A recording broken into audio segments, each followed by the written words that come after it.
and or good day, whatever it is, wherever you are. I'm going to take just a minute here and let things start up.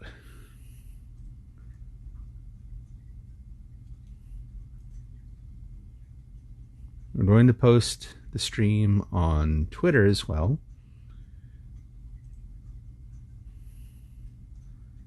And let's see if we can get the URL. Yep, shareable link. Copy to clipboard. Brilliant. I think I sent someone tiptoeing by in the background. All right. Tweet that out. Hey, there I am. What do you know?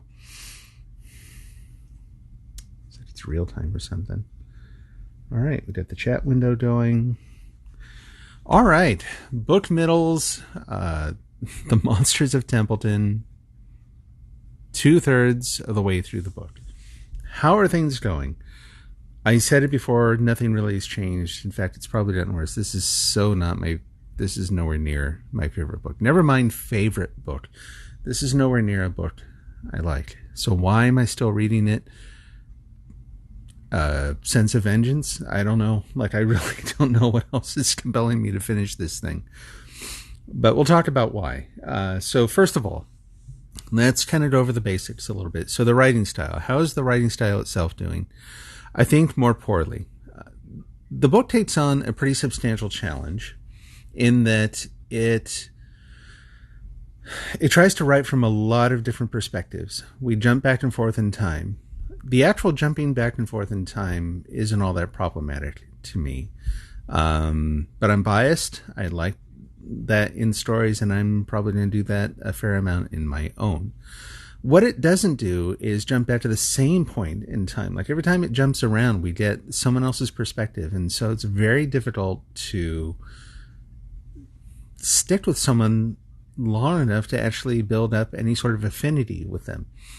We're always being introduced to new people. I'm at the point now where all the little updates to the family tree as the main. So slow down there a little bit. I talked about sort of the plot and what's happened. This is the story of a woman who's 28 years old and pregnant by her college professor, comes home to her hometown where she's born and raised in upstate New York. I think upstate New York. Based on a real place. It's called Templeton. And it's magical realism in that the book starts out with a monster, or rather the dead body of a sort of a dinosaur-like thing floating up to the surface of the lake. There's a ghost in her bedroom. Spoiler alert. Spoiler alerts through all the middles ones. I've got to get a little routine down here where I do all this a little better. But yeah, for the middles post, we'll talk spoilers. Spoilers. We find out that someone in the family tree could start fires when she was in a heightened emotional state.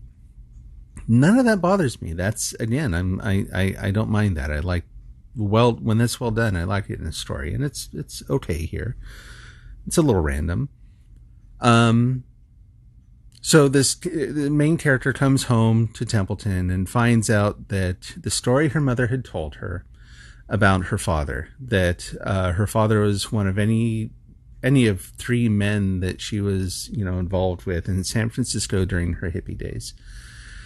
And no, it turns out it's someone in town. It's maybe one of the prominent men of Templeton. And so she's trying to figure out who her father is. And the only hint she has is that this person is somehow connected to her family tree. And so she's researching her family tree to find out who it is. One of the criticisms I had read when I was glancing at some of the reviews early on was someone said, I got to a certain point in the book and this person did not finish. And they said, I just didn't care anymore. I didn't care whether or not she found out who her father was. I didn't care about anything. And I'm starting to see why. So, bringing it back around, writing style, the author takes on a pretty big challenge of adopting a lot of different styles. And not all of them work very well. I think I get the impression, too, that she's trying to be a little bit edgy in a weird kind of way. Like one of the sections I just read was an epistolary exchange, people writing letters to one another.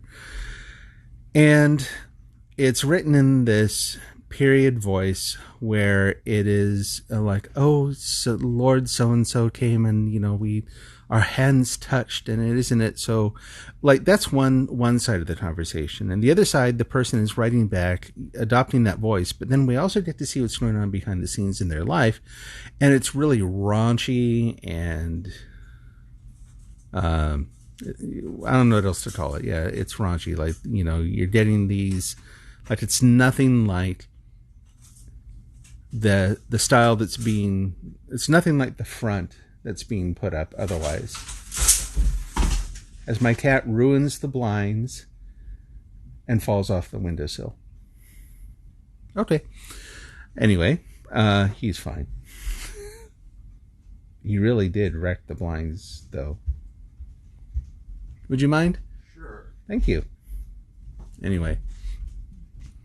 So it's almost like the author is saying, like, whatever front people were putting up during this time, like, here's what was really going on behind the scenes. It's earthy and it just, to me, came off as cheap and ridiculous, and it was characters we had just been introduced to, and so there's no investment in them. And you can say that about a lot of the characters in the historical sections in the story. There's just so little opportunity to get to know them at all, to like them or to be interested in them, to wonder about them. The family tree just keeps growing, and I've got no reason to care. But then there's the other thing, and that's that the main character, the protagonist herself, is, to me, so distinctly unlikable. She is petty. She's so judgmental. Goes around town, and she's come back to this town, and basically she's looking around at everyone and commenting on their little lives and who's too fat and who's too skinny and who's not as pretty as she is. And there's actually a section where she gets mad at her mom for holding these church meetings in her home and runs upstairs and is crying and looks at herself in the mirror and sees her cheeks flushed and comments somehow on how pretty she is. It's the most ridiculous, vain, shallow. So here's the thing. So my wife, who I've been sort of lamenting, I've been commenting on this book to her. She's been wondering, I think rightly so, is the main character one of the monsters of Templeton? Is it, is that sort of a thing in the story? Possibly. I mean, I fully expected the monsters of Templeton to be about the people in the story, that you'd find out that the people were behind the scenes somehow the monsters of the story, and that maybe the monster in the lake was sort of a front that would distract you from that fact temporarily. It does not come off that way. It does not read right now. If there's going to be some switcheroo at the end where we find out that there's some kind of turnaround for the main character, it's going to be very surprising. It's probably going to feel unnatural. It's going to feel like a little bit of a cheat. There's no tension building to it. There's no anticipation. She's just an unlikable twerp in my mind. Like and her mom too. There are a couple of distinctly unlikable people in this town where they're sitting around again and playing a stupid little game. From the first third of the book, her mom's reason for not telling her who her father is, like, I don't buy it. There's no real reason other than to construct some sort of plot motive in the book. There's nothing compelling about why her mother won't tell her. So the people are not likable. The writing is uneven at best.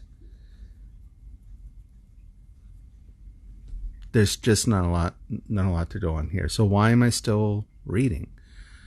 Well, part of it is probably kind of a personal habit. Like, once I'm this far into a book, if I don't finish it, I feel like I have now wasted the time it took to read the first 2/3. Like, I'm going to finish this thing. Probably not to read it like nearly as deeply as I would otherwise. I'm a slow reader in part because I tend to focus. I take my time. I really concentrate while I'm reading. I really get into something. There's other reasons too, probably, But anyway, so I'm not going to do that for the rest of the book. Like, this is going to be a yeah, got it. Okay, what's going on? Got it. Okay, the end. I do want to see if there is a turnaround for the character, if the author is trying to set her up as being the monster of Templeton or one of the monsters of Templeton, but I don't think she is. I honestly think that that based on the historical sections, what we see when we look back at some of the town's history, I think she's just referring to the people who founded the town. You know, I think she's referring to, for example, this one character who, like I said, can start fires when she gets really emotional. She's probably referring to people who live these double lives and, you know, but again, it just doesn't play out very well. The other part of the other problem here, though, the other conundrum is that I'm also, as I go along, getting the sense from my own work, from my own writing, and from looking at other books that are out there. I've got a lot of really good books sitting on my shelf right now that I want to get to, that any time I spend here is just going to be absolutely wasted. So I'm caught between this sense of personal, call it a personal sort of a standard in terms of wanting to finish the book, a sense of wanting to give the book its fair shake, which I feel like I've done already, if I'm honest. Caught between that and, look, what I read for enjoyment, but I also read to study, and I really need to stick to much better things. So here's the deal. I guess, what am I saying? So I'm going to finish it, but I'm going to give myself sort of a time limit, and I'm going to consider this an exercise in speed reading at this point, which I don't know how to do. Like, I know that's a thing. I know you can get training in it. That's not really what I'm referring to. I just don't, I've been able to make it this far, ignoring most of the information the author presents about the family tree and all the things that she's learned. I think that one of the main things that we're supposed to be interested in, I can just like completely ignore, and I feel like I don't lose anything from the story, from the content. I don't lose anything important in understanding. So we'll blaze through it, and then it'll be time for something else. I guess the other thing too, I've been focusing on this one because we'll talk about this in a minute, I guess. But I have this bad habit of focusing on the things that are somehow the most challenging or difficult. But sometimes it means I also focus on the things that are not entirely productive, right? I sometimes give too much of a preference to challenge over substance. And in this case, that's definitely happening. I'm also reading bit by bit. Like, I've read some starts to some other books. Maybe I'll do, I don't want to do like a billion different book start streams and then take a month, 3 months to get through one book. But I read a lot of starts. I'm still reading Underworld, and Underworld is still really, really good in terms of, just for pure enjoyment, in terms of learning from it, in terms of just the language, and it's sort of adapting part of my style to that, adopting part of his voice to my own style, like learning from it that way.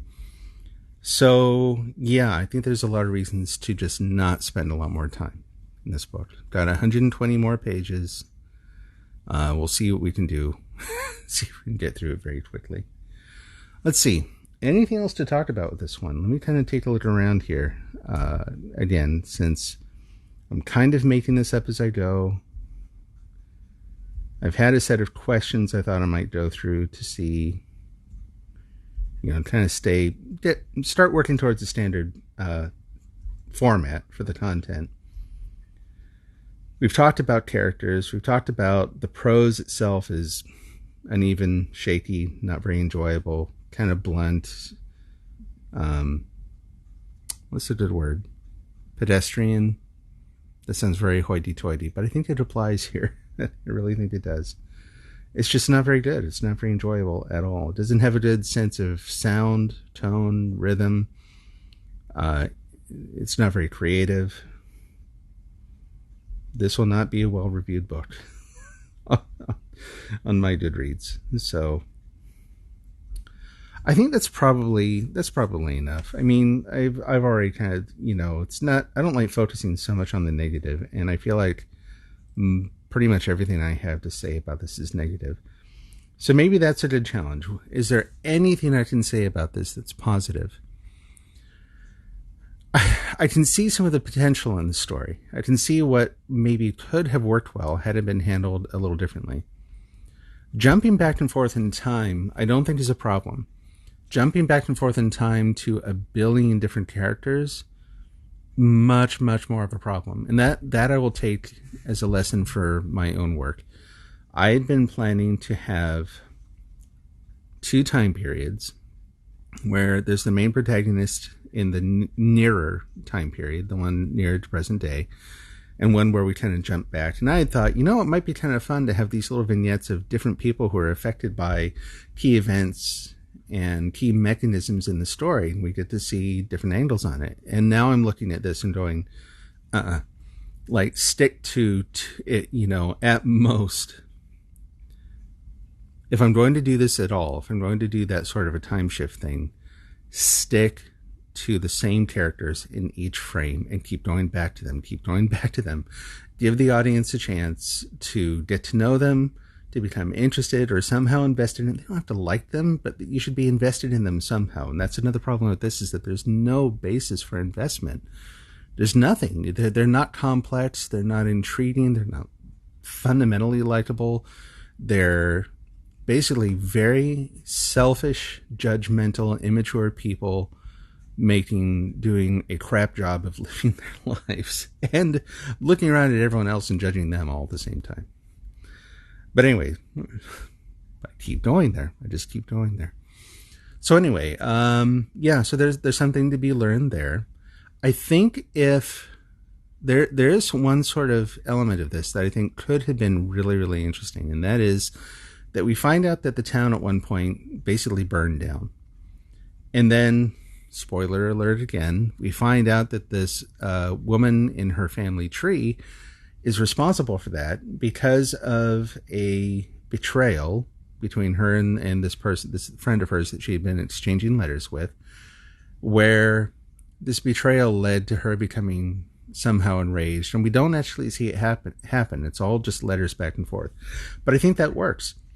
And so the idea that she finds out that the town burning down was somehow connected to her family in this really unusual thing, this really unusual cause, this reason behind it, that I think is an interesting idea. Had she focused on those two characters and their relationship and gave us more time to build up their friendship, and then to see the tension building in it, and then to see it fall apart. But we get all that in one chapter, and we're expected to somehow, again, become invested in that. And it just does not work. Didn't work for me. I don't think I would be in a minority there in terms of saying that, there just isn't a lot to hang on to in terms of the characters. So, like I said, I think there's some good lessons learned there, and I can kind of see the story that could have been, and I think that it probably could have been better. Would it have been a great story? No. Honestly, I still don't think it would have been all that great, but it certainly would have been better than what I'm reading right now. Is there anything else positive in this? All of it is lessons learned, and I hate to say it, but most of the lessons learned are really things that are of the form: be very careful, don't do that, don't fall into that trap. I mentioned before that this story is a little bit of a love letter from the author to, I think, her actual hometown, and so we get to see different angles on her town. Well, the angles that we see, frankly, are not very colorful or distinctive. He's at it again. And so it's very difficult to kind of share that affection for the town. I think she also tries to paint it as a very idyllic place, and that is a hard sell for anyone. It's kind of like trying to sell someone on, like, hey, I had the most interesting dream, and you go to tell them, and it's like, there's something in the experience of a dream, like similarly in a weird way, in the experience of growing up somewhere that you can't convey in a short space. You just can't really bring them on that journey. They're not going to feel the same way.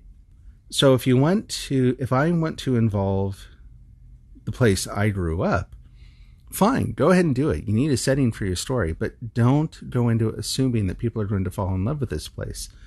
Not that I was really doing that anyway. I think there are some good areas to use as sort of the background, as sort of a canvas. But a couple different things there. One is that there have to be things that are maybe naturally beautiful about it, things that might draw people, but also really show the underbelly, show the darker side of it too. You know, if you really want to flesh it out, it's going to be beautiful in some ways, terrible in others, and frankly kind of mundane and boring in between. You know, if you really want it to feel like a real place, it's going to have the in-between places too, you know. So flesh it out, you know, paint a broad canvas. Like I already suggested, don't fundamentally assume that people are going to love the place the same way that you do. Come at it from the point of view that you've got to look for the things that are going to be interesting to a general audience about the place. And if those things aren't there, it's okay to keep it in the background and just use it as a stage. Just use it as a setting. You know, not everyone, like, I will be writing about it because I have a certain love of it, and that will color the descriptions. I have some descriptions of places in there that I've written already that I like, and I've gotten good feedback on them. But I've also gotten the feedback that, wait a minute, why did we jump from here to there? I don't like it. It's a nice description, but I don't know why we're there.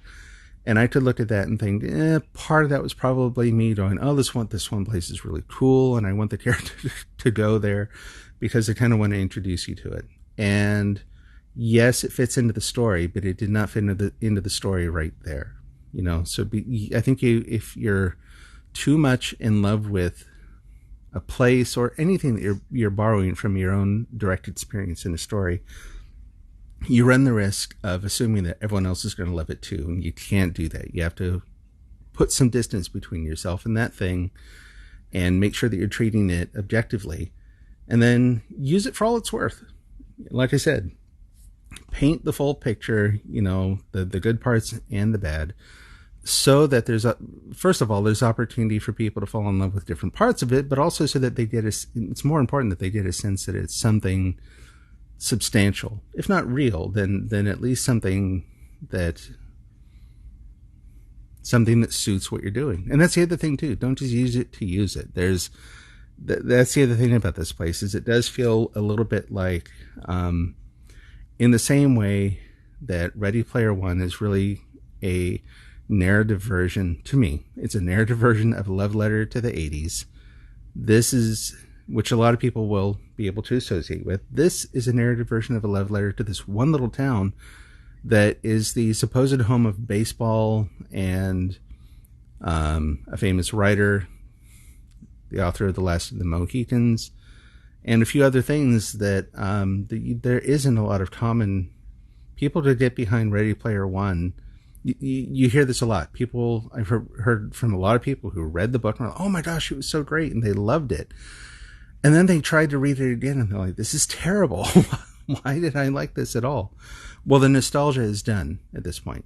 So here she's trying to build that same sort of thing. It's a love letter to something that none of us, so few of us, know. It's just doomed to fail. So no love letters to these things. You just use them as props. Use them as, you know, you get the idea. Beating a dead horse, coming back and around at that point over and over again. Anything else good from this book? What else are we looking at?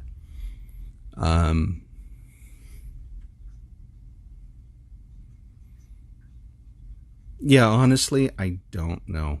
Everything that I can see about it is either a lesson learned through a sort of a cautionary tale, or it's seeing potential that just wasn't fulfilled in the story. So why don't we go ahead and call it there? I'm going to go over here and check one thing before I'm done. Oh, hey, I got my first spam comment. Yeah, go away. Isn't that fun? That's actually not my first spam comment, but that's the first one that I've gotten on this kind of stream. So we'll take care of that here in a minute. May as well take care of it online. Let's do. Just look them up. We can. There they are. Report them.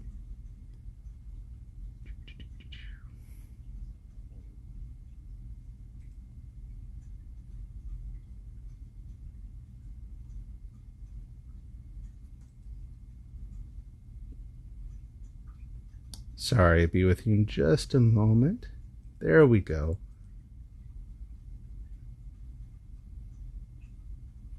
Boy, they asked you for a lot of information now.